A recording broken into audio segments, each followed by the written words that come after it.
Untuk sesi selanjutnya, kita berikan kesempatan Capres nomor urut 1 untuk bertanya ke Capres nomor urut 2. Kami persilakan Pak Anies untuk bertanya kepada Pak Prabowo. Waktunya 1 menit dimulai dari Anda berbicara. Silakan Pak Anies. Baik, Pak Prabowo yang saya hormati, gagasan yang Bapak bawa dan Bapak gaungkan adalah keberlanjutan. Pertanyaannya kemudian, apakah yang sekarang kurang dari pemerintah hari ini akan dilanjutkan? Asumsi saya tidak. Yang kurang tentu tidak dilanjutkan. Karena itu pertanyaan yang perlu dijawab adalah terkait dengan persoalan perempuan.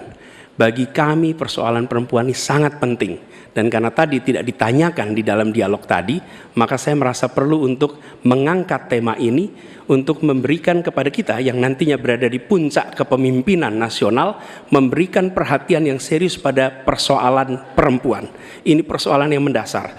Pertanyaannya Pak, bisakah Bapak jelaskan apa yang kurang dalam pemberdayaan dan perlindungan perempuan sekarang dan bagaimana mengubahnya?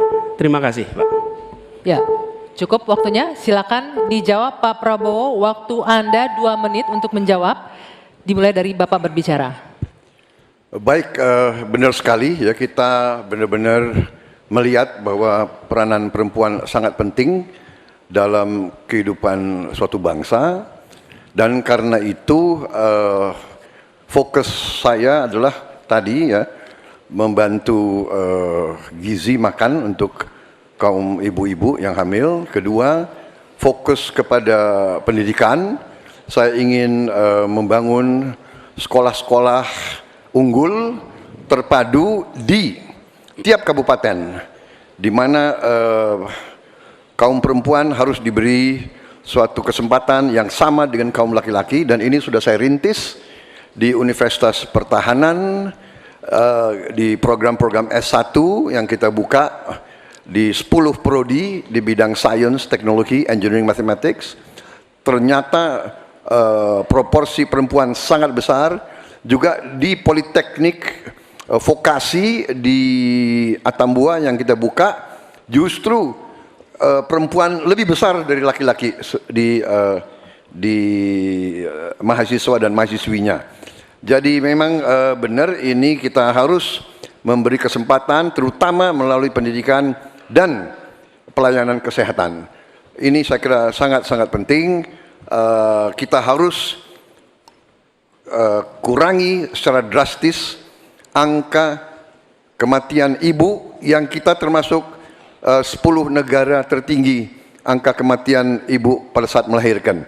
Jadi saya kira upaya-upaya untuk kesetaraan gender sangat penting. Juga di bidang politik kita melihat kaum perempuan sudah sangat mengambil peran yang sangat menonjol, dan saya akan mendorong peranan itu di pemerintah yang saya pimpin kalau saya dipilih. Terima kasih. Waktunya habis.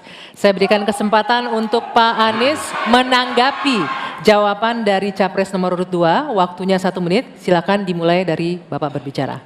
Ya. Terima kasih Pak Prabowo. Tapi mohon maaf, nampaknya Bapak belum menjawab pertanyaan kami.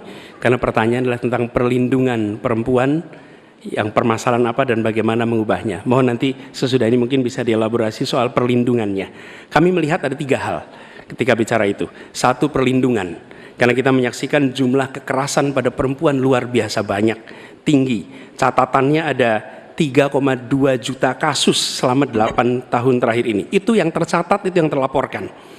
Dan perempuan ini harus dimuliakan, harus dilindungi, dan kekerasan pada perempuan tidak boleh disepelekan, tidak boleh dianggap sebagai isu kecil. Dari mulai catcalling sampai kekerasan fisik, itu semua harus ditindak tegas dan kami akan tindak tegas. Kemudian yang kedua, kesetaraan.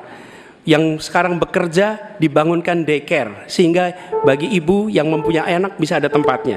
Yang ketiga, kesejahteraan. Perempuan harus punya upah yang setara dengan laki-laki. Itu kira-kira Pak. Terima kasih. Baik, kami berikan kesempatan Pak Prabowo menanggapi respon dari Pak Anies tadi. Waktunya 1 menit dimulai dari Bapak berbicara. Tadi Pak Anies kurang tegas membicarakan masalah kekerasan terhadap perempuan dan perlindungan. Oh, kita harus tegakkan hukum dalam perlindungan masalah-masalah itu kita tegakkan hukum. Dan itu harus kita tegakkan dengan sekeras-kerasnya. Dan itu sudah menurut saya aksiomatis, tanpa kita berpikir panjang. Memang itu kita harus lindungi seluruh rakyat kita, apalagi kaum perempuan dari segala bentuk penindasan, kekerasan, eksploitasi, human trafficking, dan sebagainya. Jadi saya sangat-sangat mendorong penegakan hukum yang sekuat-kuatnya dan bantuan kepada lembaga-lembaga event non pemerintah, NGO-NGO yang bergerak di bidang perlindungan kaum perempuan. Saya sendiri aktif menyelamatkan kaum perempuan yang bekerja di luar negeri dari tindakan-tindakan kekerasan seperti itu. Terima kasih. Baik, terima kasih.